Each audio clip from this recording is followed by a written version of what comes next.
مفتی سلطان کے بیانات کے لیے مفتی سلطان آفیشل کو سبسکرائب کریں۔ بسم اللہ الرحمن الرحیم۔ یا ایھا النبی لم تحرم ما احل اللہ لک تبتغی مرضات ازواجک واللہ غفور الرحیم۔ یہ 28ویں پارے کی آخری صورت ہے جس کا نام ہے سورۃ التحریم۔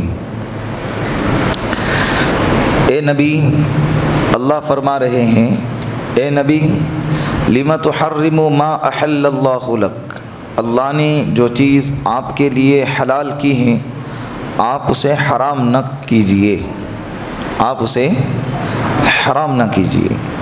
تبتغی مرضات ازواجک، اپنی بیویوں کی رضامندی کے خاطر۔ واللہ غفور الرحیم، اللہ رحم کرنے والا معاف کرنے والا ہے۔ اس آیت کا خصوصاً شروعات کی 3 آیتیں، اس کا شان نزول یہ ہے کہ آپ صلی اللہ علیہ وسلم کا معمول مبارک تھا کہ روزانہ عصر کی نماز کے بعد اللہ کے رسول اپنی بیویوں سے ملاقات کرنے کے لیے جاتے تھے۔ عصر کے بعد ایک ٹائم فکس تھا، تو ملاقات باری باری سب سے کرتے تھے۔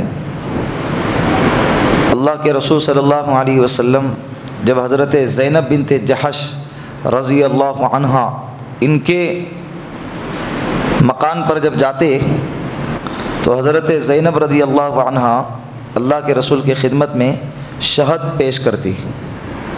اللہ کے رسول کو میٹھا پسند تھا، تو شہد اللہ کے رسول پیتے تو اس کے پینے میں، بات چیت کے کرنے میں تھوڑا سا وقت وہاں پر ٹھہرنا زیادہ ہو جاتا۔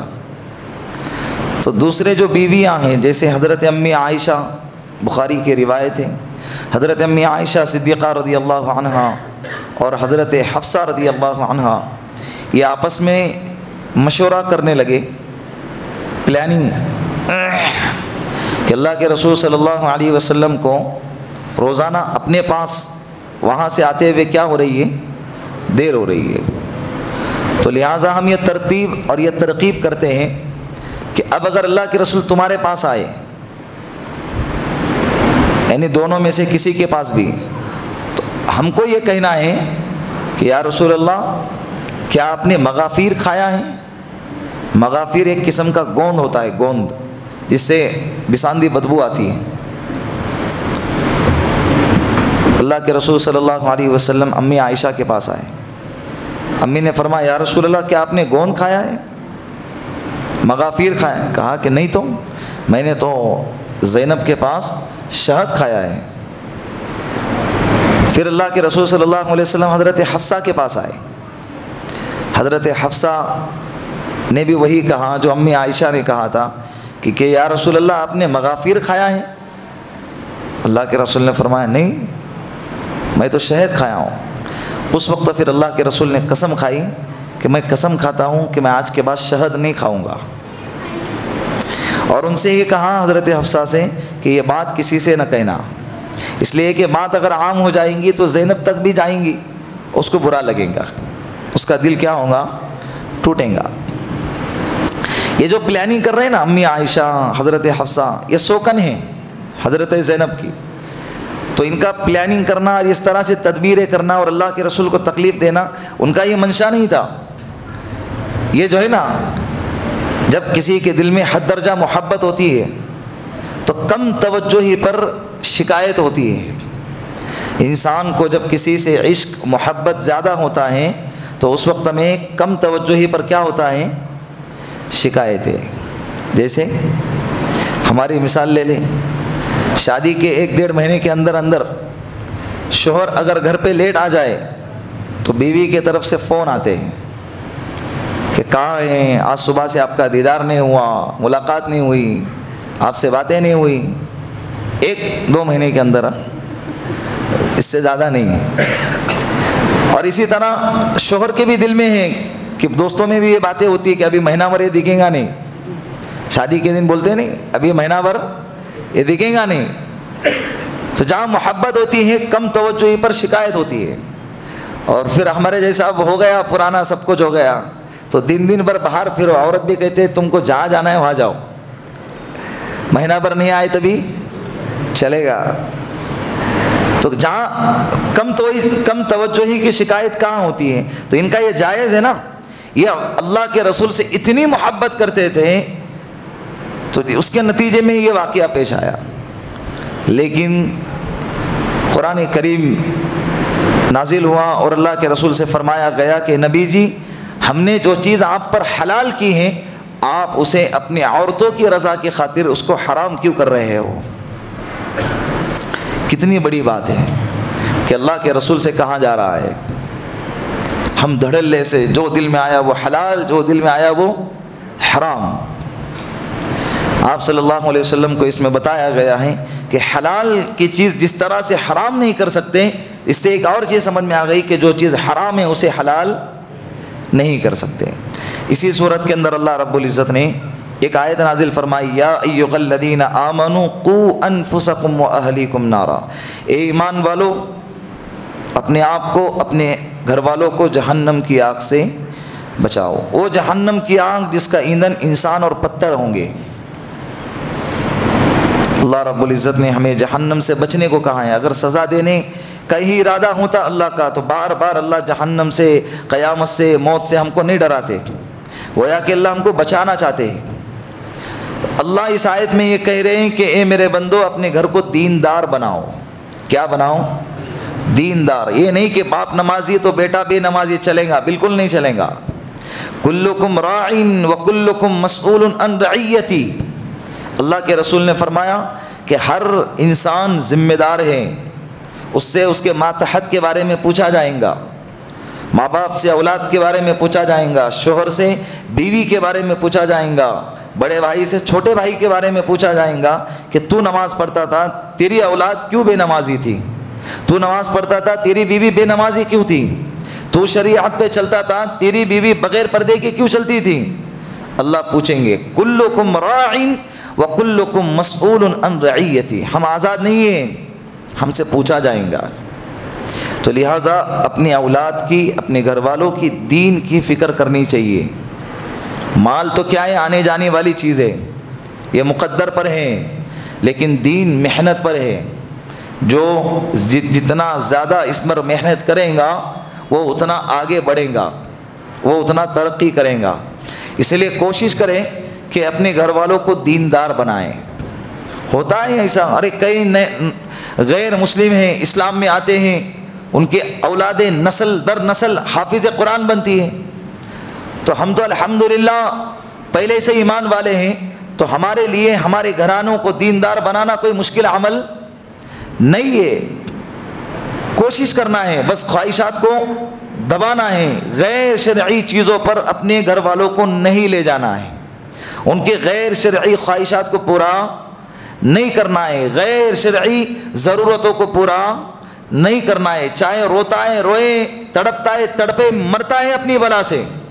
جیسے حضرت عمر بن عبدالعزیز رحمۃ اللہ علیہ، عید کا موقع آیا، ان کی بیوی کہہ رہی ہے ارے اجی ہم تو بادشاہ کے گھرانے کے لوگ ہیں، سب کے گھر میں بچے نئے نئے کپڑے لا کر خوشیاں منا رہے ہیں، اور ہمارے گھر میں اپنے بچوں کو نئے کپڑے عید کے موقع پر نہیں ہیں۔ حضرت عمر بن عبدالعزیز نے کہا کہ میرے پاس کچھ بھی نہیں ہے۔ کس کا جواب ہے؟ بادشاہ کا جواب ہے۔ ہمارا کارپوریٹر 7 نسلوں تک کما کے چھوڑ کے چلا جاتا ہے، بادشاہ نہیں، چھوٹا سا کارپوریٹر کی بات کر رہا ہوں، پنچ کیا ہے وہ ودھائک، چھوٹا سے چھوٹا پد والا بھی انسان جب عہدے پر آتا ہے تو 5 سال میں اتنا کما جاتا ہے، حالانکہ وہ خدمت والا پوسٹ تھا، خدمت والی پوسٹ تھی، وہ عہدہ خدمت والا عہدہ تھا، لیکن اس کا استعمال غلط کیا جا رہا ہے۔ حضرت عمر بن عبدالعزیز نے کہا میرے پاس نہیں ہے۔ کہا کہ ٹھیک ہے میں جانتی ہوں نہیں ہے، لیکن آپ کو جو تنخواہ ملتی ہے، وظیفہ ملتا ہے ہر ماہ، آپ خزانچی سے کہیں نا کہ ایڈوانس میں دے دے۔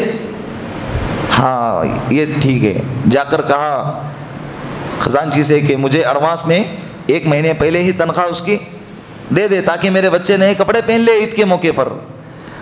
خزانچی بھی تربیت یافتہ تھا حضرت ہی کا، کہا کہ بادشاہ سلامت سارا خزانہ آپ کا ہے اور آپ ہی نے مجھ کو اس پر معمور کیا ہے، لیکن آپ کی تربیت کے نتیجے میں آپ سے یہ بات کہنے کی جرأت کر رہا ہوں کہ آپ مجھے ایک پرچی پر لکھ کر دے دیں کہ آپ آئندہ مہینے تک زندہ رہیں گے، میں آپ کو دے دوں گا۔ حضرت عمر بن عبدالعزیز نے کہا بھائی رہنے دے، بیوی کے پاس آئے اور بیوی سے کہا کہ میں اپنے بچوں کو پرانے کپڑے میں عید مناتے ہوئے تو دیکھ سکتا ہوں، لیکن اپنے بچوں کی خاطر میں اپنے آپ کو جہنم میں داخل نہیں کر سکتا۔ یہی ہمارے پیروں کی بیڑیاں ہیں، دین کے راستے پر چلنے سے جو چیز رکاوٹ بنتی ہے نا، سب سے پہلے کیا ہے؟ انما اموالکم و اولادکم، اولادیں ہیں، گھر والیاں ہیں، مال ہیں، یہ ہمارے پیروں کی بیڑیاں ہیں، اسے بننے نہ دے۔ اسے کیا نہ کرے؟ اپنی پیروں کی بیڑیاں بننے نہ دے، اپنے گھر کو دیندار بنائیں۔ سورہ ملک کے اندر اللہ رب العزت نے توحید کا تذکرہ کیا ہے، اپنی ربوبیت کا تذکرہ کیا ہے، اپنی وحدانیت کا تذکرہ کیا ہے۔ سورہ ملک کی بڑی فضیلت ہیں، پورے سورت کے اندر یہی تذکرہ ہے، اللہ اپنی وحدانیت کو ثابت کر رہا ہے۔ اور اس سورت کے اندر اللہ کے رسول نے فرمایا کہ جو بندہ مغرب کی نماز کے بعد سورہ ملک اور سورہ سجدہ کی تلاوت کرے گا، مرنے کے بعد قبر میں اس کو عذاب نہیں ہوں گا۔ سورہ سجدہ اور سورہ ملک 29ویں پارے کی پہلی سورت، قبر میں میت کے سرانے سورہ سجدہ اور قدموں کی طرف سے سورہ ملک آئیں گا اور عذاب سے ڈھانکیں گا کہ عذاب اس کے قریب نہ آ سکے۔ اللہ رب العزت اس کی برکت سے ہماری حفاظت فرمائیں گے۔ تو لہٰذا روزانہ تلاوت کرنی چاہیے۔ اگر مغرب کے بعد کسی کو وقت نہیں ہے تو سونے سے پہلے ضرور ان 2 صورتوں کو پڑھنا چاہیے۔ سورہ ملک میں اللہ نے اپنی توحید، اپنی ربوبیت، اپنی وحدانیت کا تذکرہ کیا، تو اس کے فوراً بعد ایک سورت نازل فرمائی سورہ قلم۔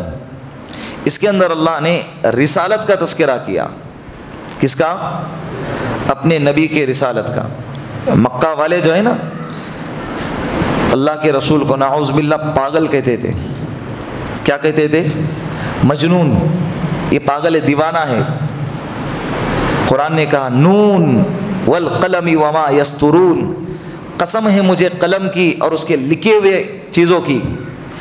ما انت بنعمت ربک بمجنون، آپ کے رب کی نعمتوں کے فضل سے آپ مجنون نہیں ہے۔ کون کہہ رہا ہے؟ اللہ کہہ رہے ہیں۔ وَإِنَّ لَكَ لَأَجْرًا غَيْرَ مَمْنُونَ، آپ کو جو اجر دیا جائے گا بے پناہ، آپ کو آپ کے کاموں کا بدلہ دیا جائے گا بے پناہ، بغیر گنے، اور آپ گن نہیں سکتے اتنا آپ کو آپ کی چیزوں کا اور آپ کی محنتوں کا کیا دیا جائے گا؟ صلہ اور بدلہ دیا جائے گا۔ وَإِنَّكَ لَعَلَىٰ خُلُقٍ عَظِيمٍ، اور آپ اخلاق کے بہت بلکہ بالکل اعلیٰ پیمانے پر ہیں۔ اللہ کے رسول صلی اللہ علیہ وسلم کی اخلاق کی تعریف کی جا رہی ہے۔ اس کے اندر یہ بتایا گیا کہ جو پاگل آدمی ہوتا ہے نا، وہ بد اخلاق ہوتا ہے، اخلاق کے اعلیٰ پیمانے پہ نہیں ہوتا ہے۔ اور پاگل آدمی ساری دنیا کے اندر سب سے زیادہ لوگ جس کو چاہیں وہ انسان کبھی پاگل انسان کو کوئی اتنا دل جان اور گہرائیوں سے اتنا نہیں چاہتا ہے۔ ایک عیسائی ہے انگریز، اس نے ایک کتاب لکھی ہے تاریخ کی 100 مشہور ہستیاں، تاریخ کی 100 مشہور ہستیاں۔ اس میں سب سے پہلے نمبر پہ جس شخصیت کا اس نے تذکرہ کیا ہے وہ محمد عربی صلی اللہ علیہ وسلم۔ عیسائی دنیا میں تہلکہ مچ گیا کہ عیسائی رہ کے محمد صلی اللہ علیہ وسلم کے، مسلمانوں کے پیغمبر کی تعریف کر رہے ہو۔ تو اس نے کہا، پھر اس نے جواب دیا، کہا کہ میں نے کئی ہزاروں کی تاریخ پڑھی ہے، کئی ہزاروں کی سیرت پڑھی ہے، ان کی شخصیتوں کو جانا ہے، لیکن میں نے محمد سے زیادہ جس کو لوگ دل و جان سے چاہیں ایسا کسی کو نہیں پایا ہے۔ جو انسانیت میں سب سے زیادہ لوگ جس کو چاہیں اور انقلاب برپا کریں اور انسانیت میں ایک الگ قسم کی تبدیلی لے کر آئیں، میں نے محمد صلی اللہ علیہ وسلم کے علاوہ کسی اور میں یہ چیز نہیں دیکھا۔ اللہ کے رسول صلی اللہ علیہ وسلم کو عجیب و غریب کمالات سے اللہ نے نوازا تھا. حسن یوسف دم عیسیٰ ید بیضا داری. حسن یوسف دم عیسیٰ ید بیضا داری. آنچ خوبا ہما دارن تو تنہا داری. شاعر کہتا ہے یوسف علیہ السلام خوبصورت تھے. عیسیٰ علیہ السلام کے بھوک کے اندر تاثیر تھی کہ مردے زندہ ہوتے تھے. ید بیضا داری. حضرت موسیٰ علیہ السلام ہاتھ بغل میں دباتے باہر نکالتے تو بالکل چاند کی طرح چمکتا تھا. یہ ان کا معجزہ تھا. ہر کوئی ایک معجزہ رکھتا تھا, ایک کمال رکھتا تھا. آنچ خوبا ہما دارن تو تنہا داری. سب کے کمالات اے میرے نبی جی تو اکیلا انسان رکھتا تھا. سارے کمالات ہمارے نبی میں تنہا اکیلے کے ذات میں موجود تھے. تو اللہ کے رسول صلی اللہ علیہ وسلم کی اس صورت میں تعریف بیان فرمائی ہے. اور اسی طرح قرآن کریم کے پیچھے ایک آیت ہے کہ لعلک باخع نفسک علی آثارہم. اے نبی جی آپ ان کے خاطر اپنے آپ کو اتنا تڑپا رہے ہوں کہیں ایسا نہ ہو کہ آپ اپنے آپ کو ہلاک کر ڈالے. تو وہاں پر اللہ کے رسول کو روکا گیا دعوت کے اعتبار سے اتنا کڑنا تڑپنا. لیکن جب بات اخلاق کی آئی تو اخلاق کے اعلیٰ پیمانے کے باوجود اخلاق اچھے رکھنے کے لیے اللہ کے رسول کو روکا نہیں بلکہ اور تعریف فرمایا اور کہا کہ اور اپنے اخلاق کو کیا کرو. تو اچھے اخلاق یہ بہت بڑی صفت ہے. کل قیامت کے دن تہجد گزار, روزے دار, سجدے کرنے والے یہ اتنے آگے نہیں بڑھیں گے جتنا اچھے اخلاق والا آگے بڑھیں گا. اور اسی کے ہمارے معاشرے میں کمی ہے. اور اچھے اخلاق کی سب سے بڑی علامت کیا ہے معلوم؟ زبان. حضرت معاذ سے اللہ کے رسول نے فرمایا کہ معاذ املک علیک لسانک. زبان کو پکڑ کے یہ اپنے قابو میں رکھو. وبکی علی خطیتی. اور اپنے گناہوں پر رو. اگر تم نے اپنی زبان کو قابو میں کر لیا تو سارا دین تمہارے قابو میں آ گیا. یہ زبانی انسان کو کیا کر دیتی ہے؟ معاشرے میں ذلیل کر دیتی ہے. زبان سے انسان پٹ پٹا جاتا ہے. اتنی سی چھٹاک برقی ہے. ایک کتاب میں لکھا ہے کہ جب صبح ہوتی ہے تو سارے بدن کے اعضاء اس زبان سے ہاتھ جوڑ کر کہتے ہیں کہ او بھائی دن شروع ہو گیا, سنبھل کے چل, سنبھل کے بول. تو بول کے اندر چلی جاتی ہے. جب پھٹکے پڑتے ہیں نا تو ہمیں پڑتے ہیں. یہ جو ہوتا ہے نا کسی کو گالی دیتی ہے, سامنے والے کو غصہ آ گیا, کار میں سے اتر کے دے دنادن دے دنادن. زبان کا ہے وہ مست اندر آرام کر رہی, لے لے لے.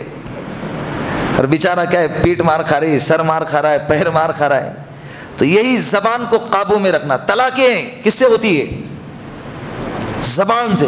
معاشرہ تباہ ہو جاتا ہے, گھر برباد ہو رہا ہے. کس سے؟ انسان پچھتا رہا ہے, یار میں نے طلاق دے دی, میرے بچے رو رہا ہے, بیوی بھی رو. حالانکہ محبت ہیں بچوں سے بھی, بیوی سے بھی, لیکن زبان پھسل گئی, بول دیا. اسی لیے سنبھل کے بولنا ہے. ان السمع والبصر والفؤاد کل اولئک کان عنہ مسئولا. قرآن کیا کہتا ہے؟ جو سنتے ہوں, جو دیکھتے ہوں, جو بولتے ہوں, سوال کیا جائیں گا کل قیامت کے دن. کیا بولا, کیوں بولا, کتنا بولا, کیسے بولا, یہ ساری چیزوں کے بارے میں سوال کیا جائیں گا. اسی لیے اچھے اخلاق کی سب سے بڑی علامت یہ ہے کہ ہماری زبان اچھی ہو, برداشت کرنا ہو, دوسروں کی تکلیف کو برداشت کرنا, دوسروں کی گالی گلوچ کو برداشت کرنا. ہم نبی کے جیسا کیا برداشت کریں گے؟ دوسروں کی گالیوں کو ہم کیسے برداشت کریں گے؟ اللہ کے رسول صلی اللہ علیہ وسلم کی سیرت تو آپ پڑھتے ہوں گے, آپ جانتے ہوں گے کہ نبی کے حالات کو. جتنا نبی کو اس دین کے خاطر ستایا گیا ہے اتنا کسی کو نہیں ستایا گیا ہے. دندان مبارک شہید ہو گئے غزوہ احد پہ. امی عائشہ نے پوچھا, یا رسول اللہ جتنی تکلیف آپ کو اس جنگ میں ہوئی زندگی میں کبھی کسی حالت میں نہیں ہوئی ہوں گی. اللہ کے رسول نے فرمایا کہ عائشہ یہ تو کچھ بھی نہیں, اس سے زیادہ تکلیف تو مجھے طائف میں ہو گئی, جو مجھے دوڑا کے مارے تھے, پتھر پیچھے سے مجھے پھینک کر گالیاں دے کر مجھے بھگا رہے تھے. وہ کیا منظر تھا, لیکن اللہ کے رسول صلی اللہ علیہ وسلم سہ گئے. تو سہنے سے کوئی انسان چھوٹا نہیں ہوتا. معاف کرنے سے، برداشت کرنے سے اللہ لوگوں کے دلوں میں بھی اس کی عزت بڑھا دیتے ہیں. اچھے اخلاق والا ہمیشہ محبوب ہوتا ہے. اور اچھے اخلاق کا مطلب یہ نہیں کہ سامنے والا یعنی اپنی اولاد ہے، بیوی ہے، بچے ہیں، گھر والے ہیں، غیر شرعی کام کر رہے ہیں اور ہم پھر بھی کہے کہ نہیں ہم تو اچھے اخلاق والے، ہم برداشت کر رہے. یہاں برداشت نہیں کرنا ہے. اللہ کے رسول صلی اللہ علیہ وسلم دین کے معاملے میں سب سے زیادہ سخت تھے. امی کہتی ہے جتنا میں نے شریعت کے معاملے میں اللہ کے رسول کو سخت پایا ہے اتنا کسی اور کو نہیں پایا ہے. اللہ کے رسول نے فرمایا جو نوجوان اپنے گھروں میں بغیر کسی عذر کے نمازیں پڑھتے ہیں، میرا جی چاہتا ہے کہ میں میرے مصلی پہ کسی اور کو کھڑا کروں اور چند لوگوں کو جمع کر کے یہ کہوں کہ لکڑیاں اکٹھی کریں اور اس کے گھروں میں آگ لگا دے. جو بغیر عذر کے اپنے گھروں میں، اللہ کے رسول تڑپتے تھے اپنی امت کے لیے، لیکن شریعت کے معاملے میں جب خلاف شریعت اور بغیر کسی عذر کے کوئی انسان شریعت کو چھوڑ رہا ہے، اللہ کے رسول صلی اللہ علیہ وسلم کو غصہ آتا تھا.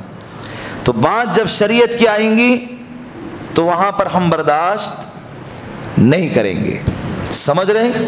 اس کے پہلے بھی آپ کے سامنے والدین کے تعلق سے آیا تھا کہ والدین کا احترام ضروری ہے، ان کی اطاعت ضروری ہے. لیکن جب بات شریعت کے خلاف کی اطاعت کی آئیں گی وہاں ہم احترام کے ساتھ ان کی اطاعت نہیں کریں گے. سمجھ رہے ہیں؟ اس کے بعد سورہ حاقہ، الحاقہ، ملحاقہ، کھٹکھٹانے والی چیز. ملحاقہ کیا ہے؟ کھٹکھٹانے والی چیز. وما ادراک ملحاقہ، آپ کو معلوم ہے کیا ہے کھٹکھٹانے والی چیز؟ اللہ بار بار عقائد کے اعتبار سے تیسرے نمبر پہ جس چیز پر ہم کو عقیدہ رکھنا ضروری ہے وہ ہے قیامت. توحید رسالت کے بعد جس کا نمبر آتا ہے قیامت. اللہ رب العزت نے جگہ جگہ پہ قیامت کا تذکرہ کیا ہے. یہ قیامت ہی واسطہ ہے بندوں کو اللہ سے ملانے کا. قیامت کے بعد ہی آخرت والی زندگی شروع ہونے والی ہے. بغیر قیامت کے وہ زندگی شروع ہونے والی نہیں. یہ اللہ کا نظام ہے. قیامت صغریٰ، قیامت کبریٰ، وہ ساری چیزیں پیش آنی ہیں. بار بار اللہ قیامت کا تذکرہ کر رہے ہیں. یا ایتھا النفس المطمئنہ یا ایھا الناس اتقوا ربکم الذی خلقکم. جگہ جگہ پہ اللہ سے ڈرو، اللہ سے ڈرو. کس سے ڈرو؟ اللہ سے. اللہ ڈرنے کو کہہ رہے ہیں. القاریہ ملقاریہ اذا وقعت الواقعہ وما ادراک ما الواقعہ. یہ کیا ہے؟ یہ سب چیزیں کیا ہیں؟ اللہ ڈرا رہے ہیں. اور قیامت کا بھی ایک شخص نے حضرت پیر ذوالفقار صاحب نقشبندی دامت برکاتہم العالیہ سے سوال کیا، حضرت دجال کب آئیں گا؟ قیامت کی علامتوں میں سے دجال یہ بڑی علامتوں میں سے ایک ہے. حضرت دجال کب آئیں گا؟ حضرت نے کہا آئیں گا، انتظار کرو. یہ ابھی حیات ہیں اپنے پڑوس میں. کہا کہ انتظار کرو آئیں گا. سامنے والوں کو جلدی تھی دجال کو دیکھنے کی.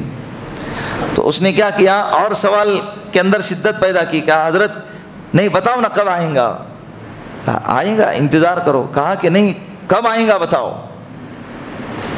کہا کہ اس کو یا تو دیکھیں گا یا تیری اولاد دیکھیں گی. تو دیکھیں گا یا اولاد دیکھیں گی. بڑوں کی باتیں بڑی گہری ہوتی ہے. حالات بڑے تیزی سے اس طرف جا رہے ہیں. سورہ حاقہ کے اندر اللہ رب العزت نے قیامت کے بعد جو ہے، قیامت کے بعد سیدھے ہاتھ میں نام اعمال جس کے ہاتھ میں ملنا ہے اور الٹے ہاتھ میں جس کے نام اعمال ملنا ہے، ان دونوں کا تذکرہ کیا ہے. فَأَمَّا مَنْ أُوتِيَ كِتَابَهُ بِيَمِينِهِ فَيَقُولُ هَاؤُمُ اقْرَءُوا كِتَابِيَهْ. اسی سورہ حاقہ کے اندر ہے کہ جب ہم کسی کے سیدھے ہاتھ میں نام اعمال دیں گے تو وہ چیخیں گا، خوشی کے مارے پکاریں گا اور لوگوں سے کہیں گا ہاؤمو ہاؤمو، اے لوگو ادھر دیکھو، ادھر آ جاؤ دیکھو. لوگ کہیں گے ارے کیا ہو گیا، اتنا کیوں چیخ رہا؟ انسان جب پاس ہو جاتا ہے تو کتنا کودتا ہے. تو اس وقت ہمیشہ کی کامیابی ہے، ہمیشہ کا پاس ہونا ہے، ہمیشہ کی عزت ہے. تو جب وہ کامیاب ہوگا نا تو وہ اتنا چیخیں گا، لوگ کہیں گے کیا ہو گیا؟ اقرا کتابیہ، ارے میرا نامی اعمال دیکھو، میں پاس ہو گیا، میں کامیاب ہو گیا. اللہ کرے کہ ہم سب کو پاس کر دے. اللہ ہمیں بھی کامیابی عطا فرمائیں. لوگ پوچھیں گے کیسے کامیاب ہو گیا، ہم تو ادھر لٹکے ہوئے ہیں. وہ کہیں گے انی ظننت انی ملاقن حسابیہ، مجھے معلوم تھا دنیا میں اللہ کے رسول کی باتیں میں نے پڑھی، میں نے قرآن پڑھا، اللہ کی کتاب پڑھی، مجھے معلوم تھا کہ آج میرا حساب ہونے والا ہے، تو میں اس کی تیاری کرتے رہا۔ فیل ہونے والے بچے پوچھتے نا یار تیرا پہلا نمبر کیسے آیا؟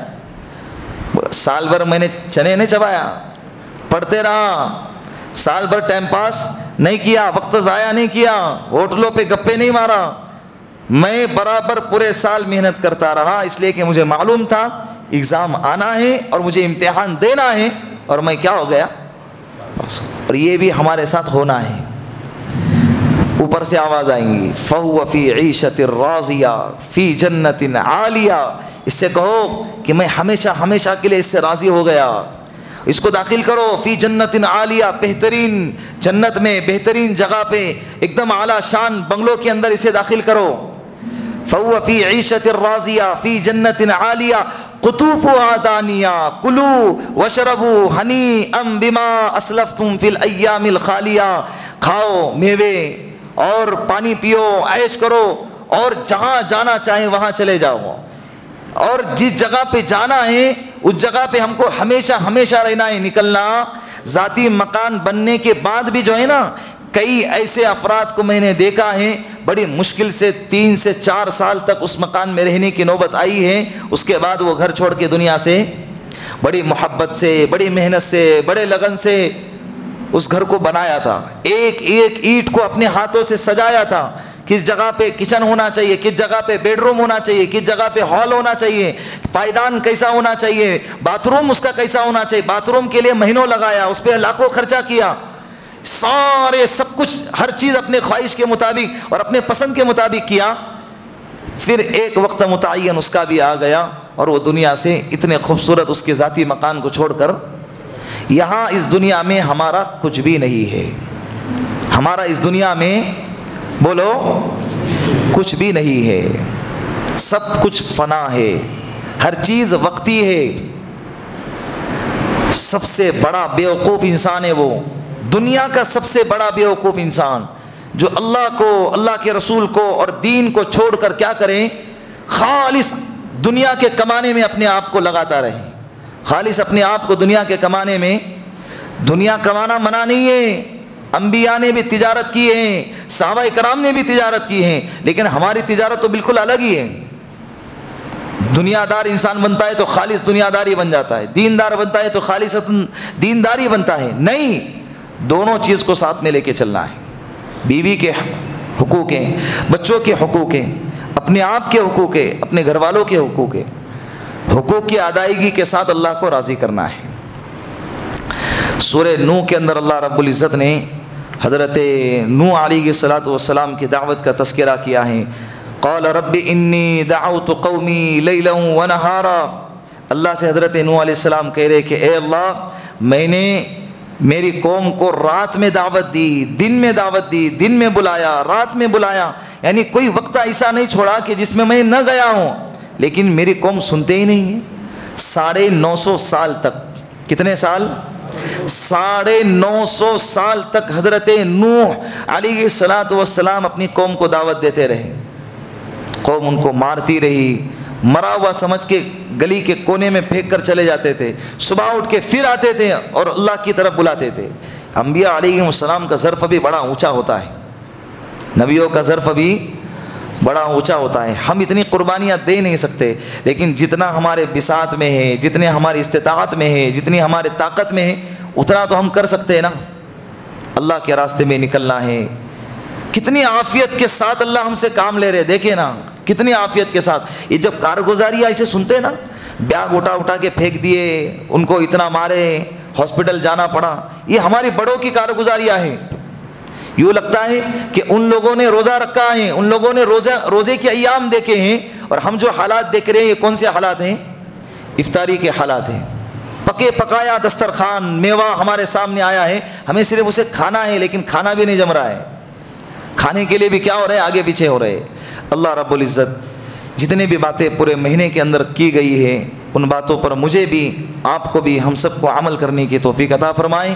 جو غلطیاں سب کو معاف فرمائے اور پوری زندگی اپنی مرضی کے مطابق گزارنے کی توفیق عطا فرمائے۔ رمضان المبارک کے بعد میں آپ سے گزارش کرتا ہوں قرآن کریم کی تلاوت کی طرف توجہ دیجیے، قرآن کریم کے سمجھنے کی طرف توجہ دیجیے۔ قرآن کیا کہتا ہے، اللہ کیا کہتے ہیں، یہ آدھے گھنٹہ اور 15 منٹ اور 1 گھنٹے کے اندر جو ہے نا قرآن کریم کیا کہتا ہے، اللہ کا منشا آپ کے سامنے نہیں بیان کیا جا سکتا۔ کتنے صورتیں بیان کریں گے آدھے گھنٹے میں؟